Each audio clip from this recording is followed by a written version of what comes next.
Okay, and on this, what's left of Thanksgiving, thank you, government, for shutting everything down, you arrogant little pricks.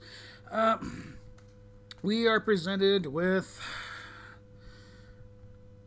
the latest offering from Star Trek Discovery. They have the audacity to title this Unification Part 3.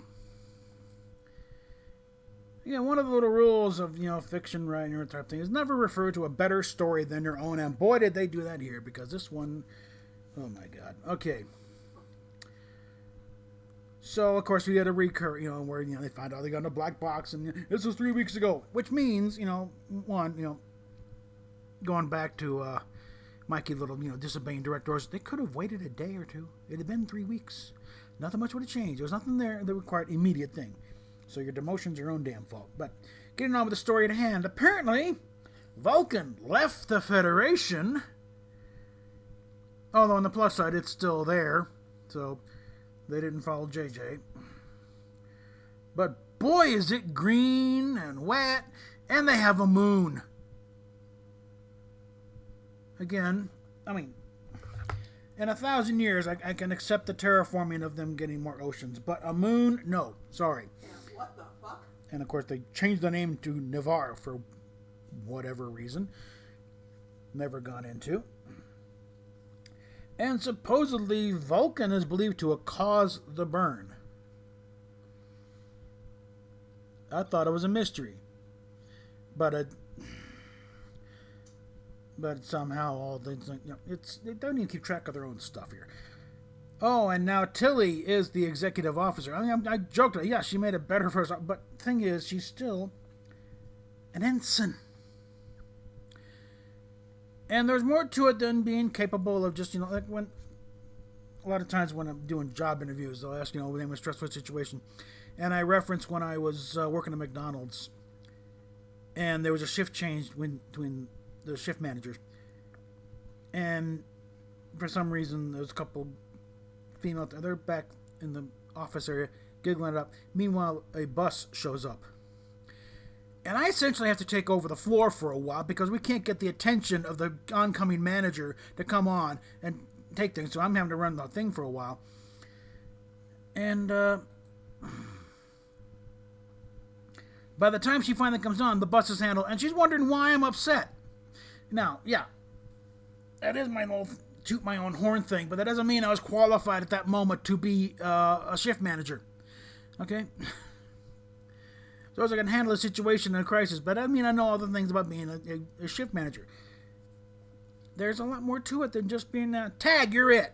Okay? And by all rights, Tilly should now be the most hated person on board, because she just leapfrogged past every other person on that ship. Now she's the first officer. But of course that doesn't happen because she's Tilly. Everybody loves Tilly. All right. Cute and adorable. Yes, and of course you see plenty of shots of Vulcan. And again, lots of deep blue waters and a moon back there. And it's like, this is Vulcan? Since when? Things like that. Certain things, 1,000 years doesn't account for them. And of course we have...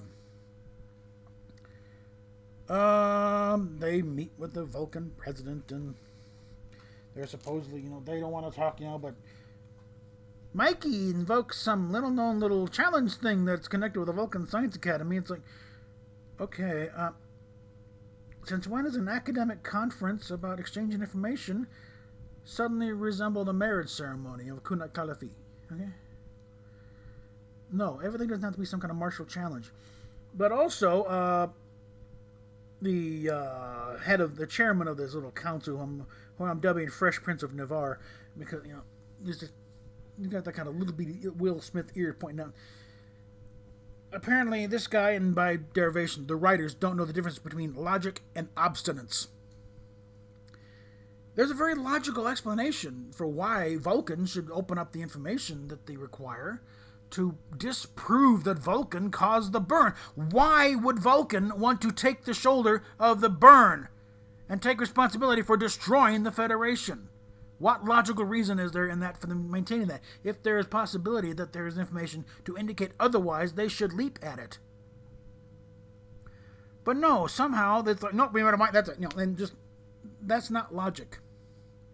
That's stubbornness. That is obstinance. That is pig-headedness. That's sticking your pointy-eared little head up your ass and not listening to the rest of the world. That is not logic.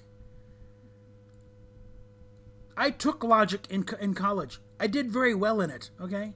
I know logic. And I also know that, like the doctor said, to me, logic, dear Zoe, only means you can be wrong with authority. But, again, logic, if you're going through a logical process, you need to, what logical reason is there for Vulcan to take the blame for destroying the Federation? So, yeah, it makes no sense for them to hold on to this little idea. Now, and of course, we got a lot more whisper acting and low angle to make, Mikey Spock look so invoke. And they had the gall to invoke a scene of Spock from the actual reunification episodes. With a little bit of emo Spock, to set things up. But it's like,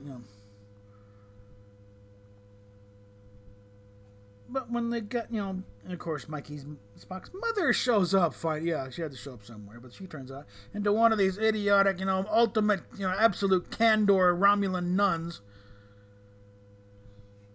And Steph can verify. This is the first time I ever started screaming at the screen. Yes, he did.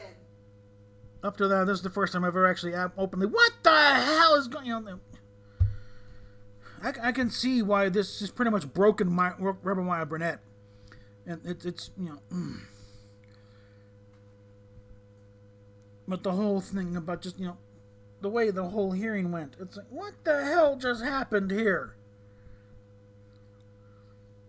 But of course, they were so moved by Mikey Spock's determination and they gave her the data. So, in the end, of course they did. And of course, Mikey Spock, I don't know if I belong here. It's like, again, this is obviously written by people who have no life experience whatsoever. A year is nothing. It's more than just having no life experience. They have no. They also have they certainly have no Star Trek experience, but in the views of like a 20-something who really hasn't done much, yeah, a year is forever. It takes forever to get it. Someone who's been around the block a few times and been run over it a few times, yeah, a year is diddly squat. You reach a point where it's like, how long has it been? 5 years? Good God. Where did the time go? I know I wasn't asleep during that time. So, no. Her having this little crisis come after just 1 year, no, she should have fit right back in seconds. So this whole thing, I don't know if they belong here anymore. It means you never belonged there in the first damn place, bitch.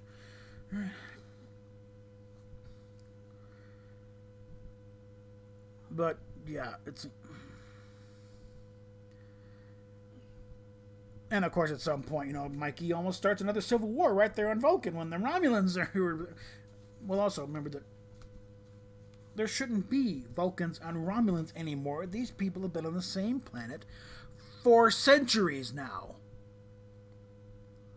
At least a few centuries. There shouldn't be Romulan and Vulcan distinctions anymore. They should all be, one, probably Vulcan people. I guess Navarre was probably, you could explain as a native before the schism. If they had bothered to mention something like this, yeah, okay, we can buy the name change. And maybe as a housewarming gift, the Romulans brought a moon with them. Who the hell knows? But don't give yourself an ulcer, dear. No, it's not. It's just, the gall of calling this Unification Part 3. Kiss my ass with that, okay? Like Lorena says, kiss my entire ass. Okay, These guys are not fit to even reference Unification, let alone think they're doing a Part 3.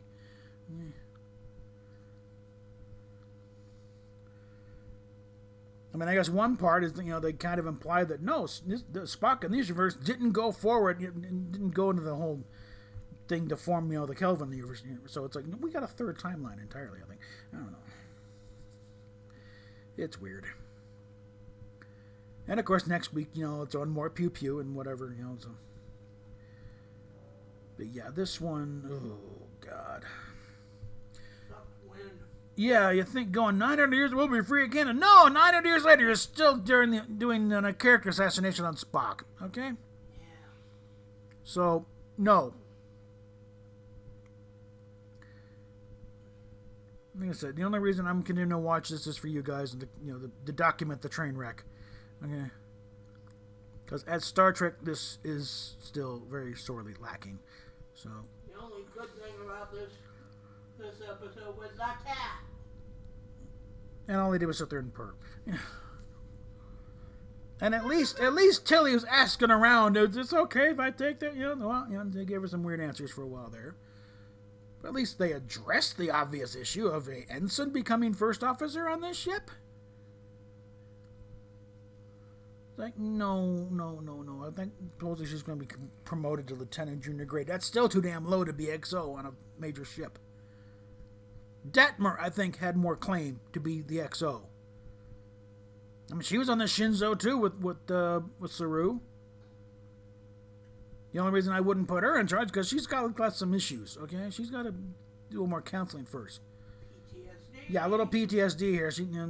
But other than that, yeah, just about every officer on that ship. I think the only one I think that Killy doesn't outrank is Adira. The 16-year-old, kind of tag along. So, God, this show cannot get canceled fast enough, okay? But the thing is, they're determined to push this thing through no matter what. Not thinking, when all said and done, it'll be 4 seasons of maybe 20, 30 episodes. I may throw in, the Blu-ray set of Enterprise we got here so I can start watching the extras. But, oh, God. PayPal, Patreon, Subscribe Star, like, share, subscribe, yada, yada, yada, and we'll talk at you later.